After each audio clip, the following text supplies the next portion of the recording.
Good morning. Happy Tuesday. For today's Tip Tuesday, we are going to talk a little bit about septic because that's where my head is at today. So, if you have a septic system in your home, that means you have your own waste management system pretty much. You're not on the public system. You are responsible for the upkeep of your system, and your system solely belongs to you and handles your waste only. To be honest, I have nothing against septic systems as long as they are working properly. They are very good, efficient, and effective systems to have. If you are buying a house with a septic system, there's a few things that you want to consider when you're doing your inspections and a few things that you want to know. The first thing is a septic system is either going to pass or it's going to fail inspections. It's either working as it should or it's not. So there's not really a lot of middle ground when you do a septic inspection. There's not a ton of well, it's working, but you could do this if you wanted to. It's pretty black and white. When you're doing septic inspections, they can be a little costly. They're probably going to be one of your more expensive inspections, but it's worth every penny. Get the camera scope through the lines, have a reputable company come out. I prefer Home and Land Environmental because my opinion is that they are like true scientists. They're not guys that have just been doing this for a while. They've been doing it for a while, but they have the science and the background to really dive deep into what's going on with the systems. They pull permits for you, handle stuff at the county level, all that stuff. And they're really good at answering questions. So if your septic passes, that means it's working properly as it should. If your septic fails, that means it's not working properly, and then you need to diagnose what not working properly means. So you could have a separate septic company come out and help you diagnose. If you have a traditional septic system, which is usually consists of a couple of drain fields, a tank, a distribution box, and what's supposed to happen is your liquids from the tank are supposed to leach out into the drain fields, which leach out farther back towards your property in a very environmentally friendly and safe manner, right? That's what's supposed to happen.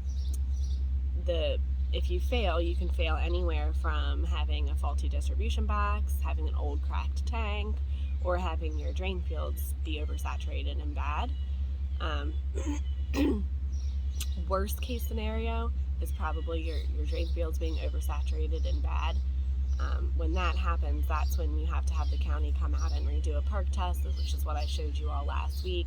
It's a little bit of an invasive process. It's not super fun to go through for anyone, and it's a little scary and it's costly. So although septic systems, like I said, I think are great options, and I don't think there's anything wrong with a well-working septic system, when they do go bad or when it's time to do updates, they can be really costly. So it's just something that you want to make sure you budget for when you buy a house with a septic system.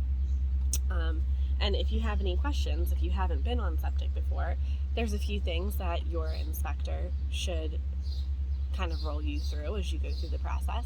Since it's your system, you should just make sure you either don't use your garbage disposal or use it very sparingly.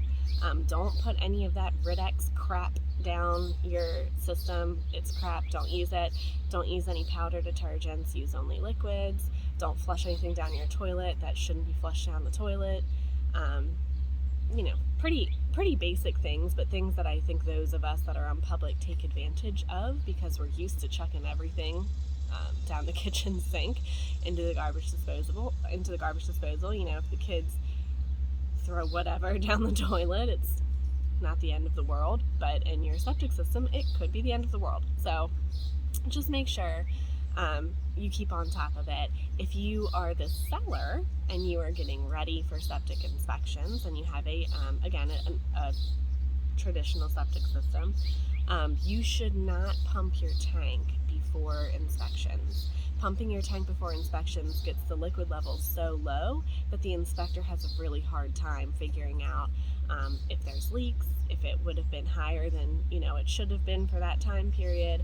So when you have septic inspections coming up as a seller, You should not just run out and pump the tank. That's a common misconception. Get it pumped either during the inspection process or after. If there's you can either have the inspection company do it or someone come after inspections and pump it for you if it's time. If it's not time, don't worry about it.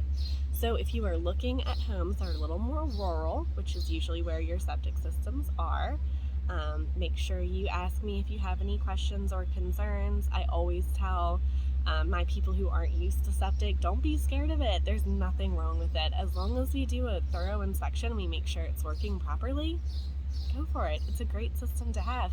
And I think it's even better that you have full control over your system and you're not reliant on your neighbor also not flushing down what they shouldn't and your other neighbor not using the garbage disposal and clogging up the public lines.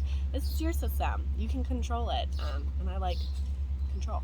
So, all right, happy Tuesday. Let me know if you have any questions.